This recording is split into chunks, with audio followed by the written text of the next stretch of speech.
Good morning, dear students. Today we will start the new chapter, that is carbon and its compound. In class 9th we have already studied that what is the ionic compounds. Okay, so first I will explain you how the ionic compounds are formed. Then on the basis of ionic compound we will try to understand what is the covalent compounds, because in this chapter we have to study the covalent nature of the compound. So in this chapter we will cover covalent nature of compound,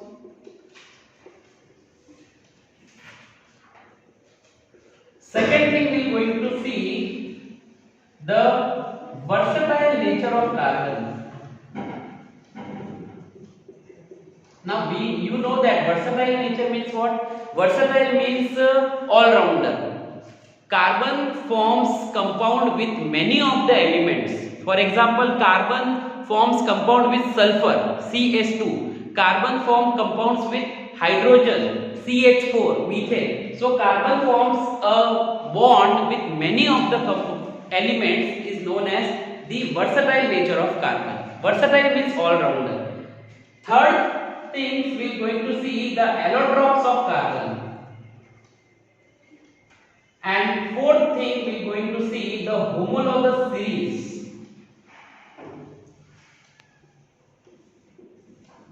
Okay, so before starting the chapter, I will explain you what is the ionic compound. Okay, how the ionic compounds have been formed and what is the actual meaning of ionic bond. So first we will take an example of sodium chloride. Sodium chloride is ionic compound. Now we will see how sodium chlorides have been formed. We know that the atomic number of sodium is 11.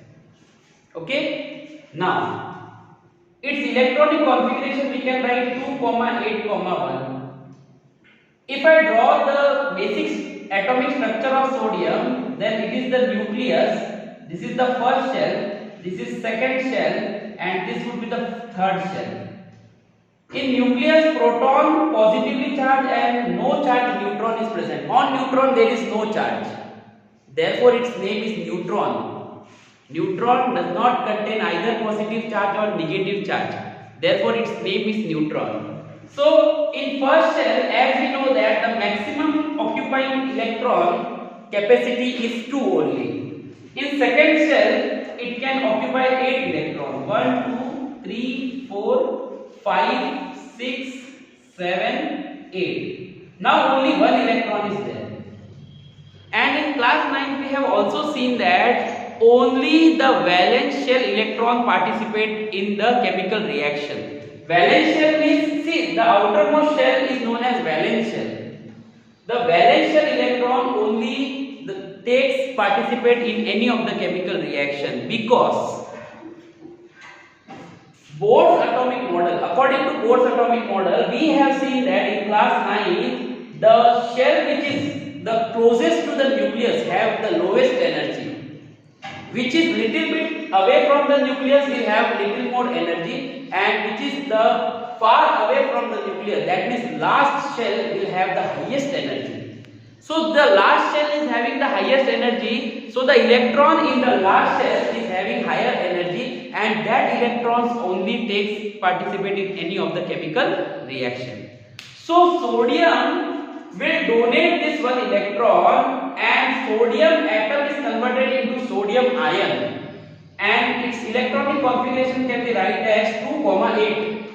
Now the question can come into your mind, why sodium donates 1 electron?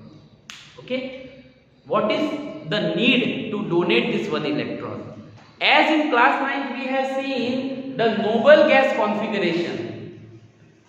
We know that there are some noble gases are present: helium, neon, argon, krypton, xenon and radon.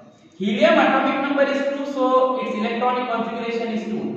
Neon 10, 2, 8, argon 18, 2, 8, 8, and so on. They will have the stable electronic configuration. See, first shell is fulfilled in case of neon, first and second shell is fulfilled in case of argon, first, second and third shell. All are fulfilled. So they have fulfilled electrons, and whenever they are having a fulfilled electron, they are known as noble gas configuration. This type of electronic arrangement is known as noble gas configuration. Okay, now sodium, not only sodium, all the elements in our universe try to remain in the most stable state. Now sodium also can donate one electron and acquire a electronic configuration 2,8. So sodium will donate this one electron and acquire the electronic configuration 2,8, which is exactly similar to the electronic configuration of neon, which is 2,8. Therefore sodium donates one electron. Okay, sodium element have donated one electron, it is converted into ion, and it have acquired the configuration 2,8. Similarly, we can take an example of chlorine. In case of chlorine atomic number 17, its electronic configuration is 2,8,7. Now, the outermost shell require one more electron to complete its octet. Therefore, chlorine element will accept one electron and fulfill its outermost shell. When the chlorine accepts one electron, the chlorine element converted into ion, which is known as chloride ion. Here, like sodium have donated one electron, sodium element is converted into sodium ion. So chlorine also when accept one electron, then chlorine element is converted into ion, which is known as chloride ion. So its electronic configuration would be 2,8,8 by accepting one electron. Now you can see the chlorine also have acquired the electronic configuration like argon. This type of electronic configuration is known as inert gas configuration or noble gas configuration. See why they are known as noble gases? Because they are not participating in any chemical reaction. Why they are not participating in any of the chemical reaction? Because their shells are fulfilled. So if all the shells are fulfilled, they won't participate in any of the chemical reaction. Therefore, they are known as noble gas, and also they are known as inert gas. Inert means they won't participate in any of the chemical reaction. They don't show any reactions under the normal conditions. Under the normal condition, they won't show any of the reaction, but under some circumstances, they will participate in the chemical reaction, but that reaction we are going to see in class 11. Okay, they also form the compound. For example, xenon, argon, neon, they will form the compound, but we'll see this type of compound in class 11. Okay, so for example, chlorine have accepted one electron 2,8,8, so its electronic configuration is exactly similar to argon. Therefore, every element in our universe try to remain in the most stable state. Okay, try to remain in most stable state. Therefore, the chemical reaction taking place. Okay, now I hope you have cleared that why any of the chemical reaction taking place, why the bond formation taking place. Bond formation is taking place only by the donation of electron and acceptance of electron in case of ionic compound. See, now sodium chloride is ionic compound. Now why I can say the sodium chloride is ionic compound? See, Na plus is ion, Cl minus is ion. So when Na plus and Cl minus comes closer, the positive and negative charge will neutralize and it will form one bond which is known as NaCl. They will form a bond which is known as ionic bond, and the compound is known as ionic compound. So this was the basic how the ionic compound is formed. So on the basis of the idea how the ionic compound has been formed, we can understand now clearly how the covalent bond is formed. The definition of ionic compound is the compound which are formed by total donation or total acceptance of electron is known as the ionic compound or ionic bond. Covalent bonds are those bonds which are formed by sharing of electron. In ionic compound, total donation of electron and total acceptance of electron takes place. But in case of covalent compounds, there is only sharing of electron. Now we'll see how the covalent compounds have been formed.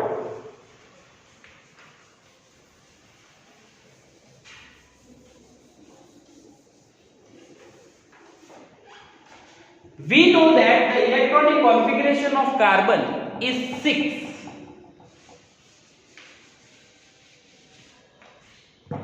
The atomic number of carbon is 6, so its electronic configuration we can write it as 2, 4. Now, carbon have 4 electrons in its valence shell. Now, according to the rule, any element cannot donate more than 3 electrons or it cannot accept more than 3 electrons. Now, if carbon donates its 4 electron, outermost electron, then carbon acquire the stable electronic configuration like helium, that is 2 electrons in its valence shell, but it cannot donate.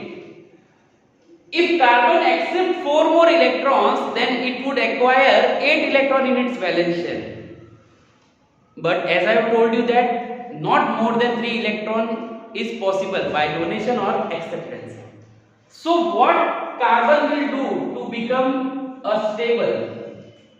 So carbon will share its outermost 4 electrons with any of the element and it would become stable. How? See, if I represent the outermost electron of carbon by this cross structure, now carbon will make 4 bonds with 4 hydrogen element. Now the question is why it will form a bond with the hydrogen element? Because we know that hydrogen is only the element which contains 1 electron and 1 proton. But there is no neutron in the nucleus of hydrogen. In class 9th you have studied in the atomic structure. Hydrogen is the only element which does not contain neutron. Rest of all elements having neutron in their nucleus. But hydrogen is the only element which contains positively charged proton and negatively charged electron. 1 proton and 1 electron. So hydrogen is having 1 electron only. Now we know that if hydrogen have 1 electron and if it accept 1 more electron, then it also having 2 electron in its valence shell and it would acquire a electronic configuration like helium. So hydrogen also wants 1 more electron to become stable and carbon wants 4 electron to become stable. So there are 4 hydrogen. Suppose I am representing the electrons of hydrogen by dot structure. Okay, now see how the bond formation takes place. Hydrogen require only 2 electrons. So these 2 electrons, 1 electron of carbon have been shared by 1 electron of hydrogen. So this bond is formed by the sharing of electrons. Now this hydrogen will share 1 electron of carbon, this hydrogen will share 1 electron of carbon and this hydrogen will share 1 electron of carbon. Now as we can see, every hydrogen now acquire 2 electrons. That means hydrogen valence shell contain 2 electrons. Now hydrogen is stable. Now since the hydrogen has shared 1 electron of carbon, but now carbon is having only 4 electrons. So to complete its octet, carbon also share the 4 electrons of hydrogen. Now the bond formation will take place like this. So see, this is the sharing of electron. As we can see by the diagram, this is the sharing of electron. Hydrogens have shared the electrons of carbon. Carbon have shared the electrons of hydrogen. Now this structure, if I write in a bonding form, the bonded structure if I write, then the structure would see like this. Okay. Now these bonds, this dash, this dash, this dash and this dash is a covalent bond. So as according to our definition, covalent bonds are formed by the sharing of electrons. Okay. So both carbon and hydrogen have shared their electrons with each other and therefore they have formed the bond, and that bonds are known as covalent bond. This is known as the covalent nature of carbon. Okay. Now next we can see, as we have seen the structure of CH4, we can see the structure of CO2 also. Okay. Now let us take one more example, that is CO2, carbon dioxide.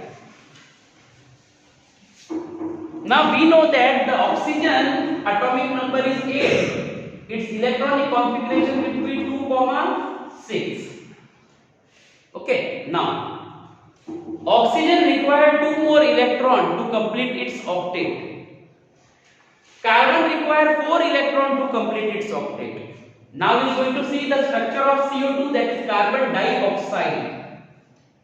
Now see how the bond formation will take place. Carbon contains the 4 outermost electrons, so I can represent them like cross. Okay, by cross structure I will represent the electron of carbon. Now for oxygen, we know that oxygen contains 6 electrons. So 1, 2, 3, 4. Okay, I represent the electrons of oxygen by dot structure. 1, 2, 3, 4, 5, 6. 1, 2, 3, 4, 5, 6. This oxygen contains 6 electrons. This oxygen contains 6 electrons. Now, for example, I give the number. This oxygen is first and this oxygen is second. Now first oxygen requires 2 more electrons to complete its octet. So the oxygen number 1 will share 2 electrons of carbon and it will complete its octet. So like this the sharing will take place. Now oxygen number 1 is stable now because it contains 8 electrons. 1, 2, 3, 4, 5, 6, 7, 8. Now this oxygen has oxygen number 2 having 6 electrons, 1, 2, 3, 4, 5, 6. So it requires 2 more electrons to complete its octet. So it would share the 2 electrons of carbon. Now this oxygen, that is oxygen number 2, is now stable because it contains 8 electrons. Its octet have been completed. Now what about carbon? Carbon have these 4 electrons, it requires 4 more electrons. Now if oxygen have shared 2 electrons of carbon, then carbon will also share the 2 electrons of oxygen. So the bond formation would take place like this. Okay. Now see, in case of carbon, 1, 2, 3, 4, 5, 6, 7, 8. The circle of carbon contains 8 electrons. Now all have been stable. Oxygen have 8 electrons, oxygen number 1 have 8 electrons, oxygen number 2 have 8 electrons, and this carbon is also having 8 electrons. Now let me tell you that one bond is formed with the help of 2 electrons. One covalent bond is formed with the help of 2 electrons. Now as you can see, there are 1, 2, 3, 4. 4 electrons have been shared. If 4 electrons have been shared, then by 4 electrons 2 bond will form. 2 bond formation will take place. Now how many electrons have been shared here? 1, 2, 3, 4. So by the help of 4 electrons 2 bonds will form. So the structure of CO2 is linear structure. If anyone asks you what is the structure of CO2, then you will answer it is linear structure. What is the bond angle? Bond angle is 180 degree, as we can see. Okay, bond angle is 180 degree. But the bond angle, then structure of the bond will be studied in the class 11th chemistry. Okay. Now, if someone asks why this is a linear structure, why not the structure is like this? The answer is, when the similar atoms are closer to each other, they will have repulsion. When similar atoms will have closer to each other, they will have a repulsion among themselves. So these two oxygen, they having higher electronegativity. These two oxygen will have higher electronegativity. So due to higher electronegativity, they will repel each other. And when they will repel each other, they will become a linear structure. Okay, that's why this structure is absolutely wrong. You have to make the structure of CO2 like this. Okay, but now in the class 10 level, no one will ask why the structure of CO2 is like this. Okay. Now, next thing. Now this is the covalent nature of carbon, or we can say the tetravalency of carbon. Clear? Now we are going to see there are three allotropes of carbon. First is diamond, second is graphite, and third is Buckminster fullerenes. Okay, three allotropes of carbon. Number one, diamond.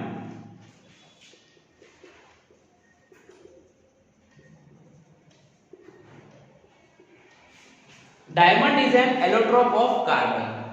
Now, what is the meaning of allotrope? Do you know what is the meaning of allotrope? Allotrope means there is a similar resemblance structure. Okay, similar resemblance atom, same characteristics. Okay, they are known as allotrope. For example, one hero is there. Okay, one film star is there. In one film, he plays a role of hero. In another film, he plays a role of villain. Okay, so when one atom plays a role of different, they are known as allotrope. Okay, when one atom plays different roles, they are known as allotrope. So carbon is the common element which is present in diamond, graphite, and Buckminster fullerene, but their characteristics are different. Carbon, we know that one of the hardest known element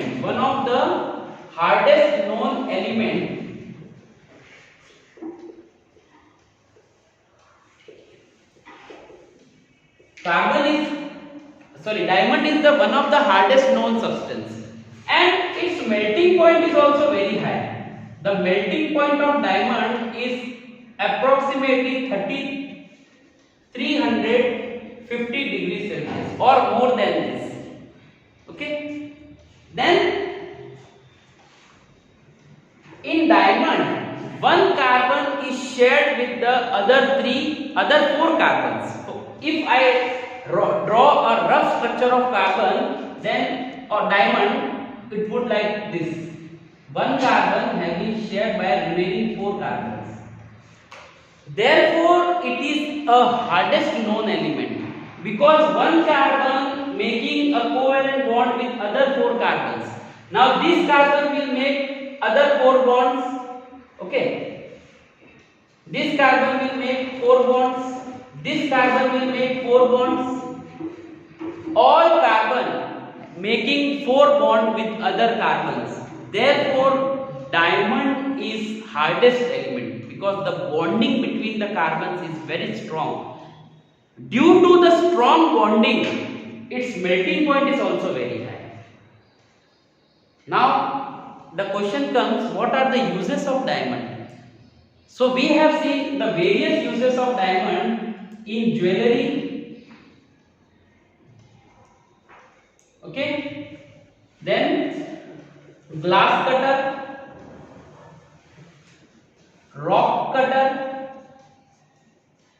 Have you ever seen the glass cutter? Glass cutter is having a small piece of diamond, but that diamond is real? No, synthetic diamond. They are using synthetic diamond. What is synthetic diamond? When carbon is heated under very high temperature and very high pressure, when any carbon is heated under very high temperature and high pressure, the diamond will form, and that diamond would be a synthetic diamond. So synthetic diamond is also looks like a original diamond. So that synthetic diamond is used in glass cutter, rock cutter, jewelry, okay, etc. So this is the first allotrope of carbon, that is diamond. Second is the allotrope of carbon, graphite. Second allotrope of carbon is known as graphite.